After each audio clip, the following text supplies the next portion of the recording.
You're buying a property in Dubai, then you need to know what the Form F is.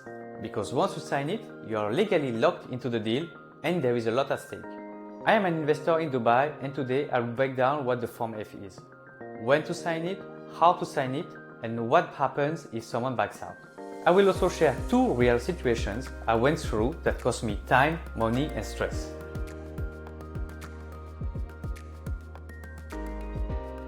The Form F is the official sale and purchase agreement used in Dubai property transactions.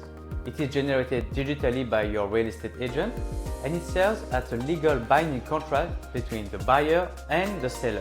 It will include all the transaction details such as the full legal names of both the buyer and the seller, the property details like the size, the location, the unit number, the mortgage information if there is a mortgage, the transfer date, and additional terms and conditions that both the buyer and the seller agree on. Once it is signed, this contract is legally binding. That means it will be very difficult to back out without consequences.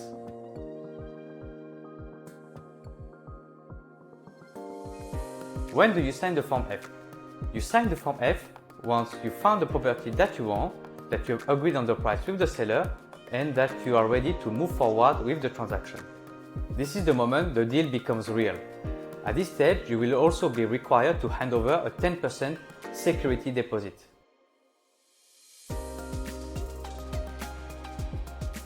Now there's something that happened to me on my 3rd deal in Dubai. I found the property I wanted, I had the pre-approval from the bank, so I thought I was all set. I went ahead and signed the contract F. But unfortunately for me, the bank refused to finance the deal at the end, even though I had the pre-approval. I was at risk of losing my 10% deposit because we did not include in the MOU a term and condition saying that if the mortgage is not approved, I could back out without consequences. At the end, I managed to find another bank to finance the deal and all went well. But that was quite a stressful and scary time.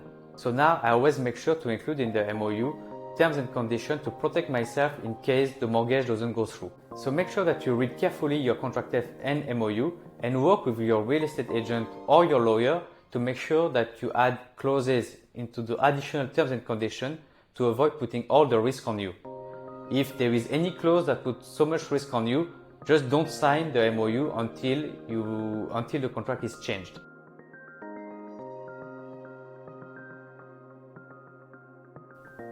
So how do you sign the contract F? The real estate agent will issue the contract F digitally. You will receive an email or an SMS with a link to click on.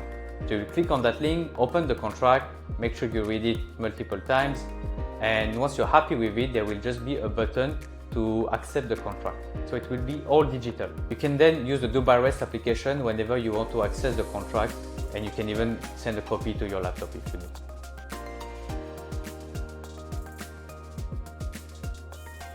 So what is the MOU? In Dubai, you will hear contract F and MOU. They are basically the same. For you as an investor, when you hear contract F and MOU, people refer to the same document.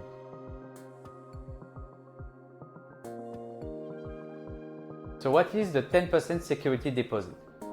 The security deposit is just a guarantee for the seller that you, as a buyer, are serious about the transaction. It will usually be given as a manager check.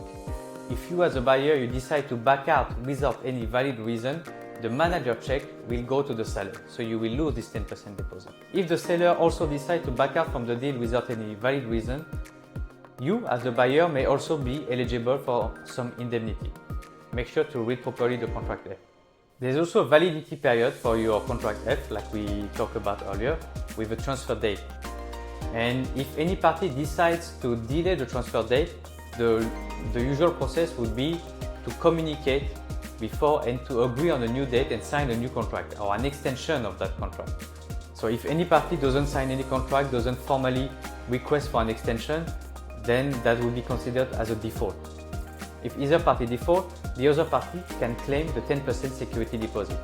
It sounds simple, but in reality, enforcing that rule can be very messy.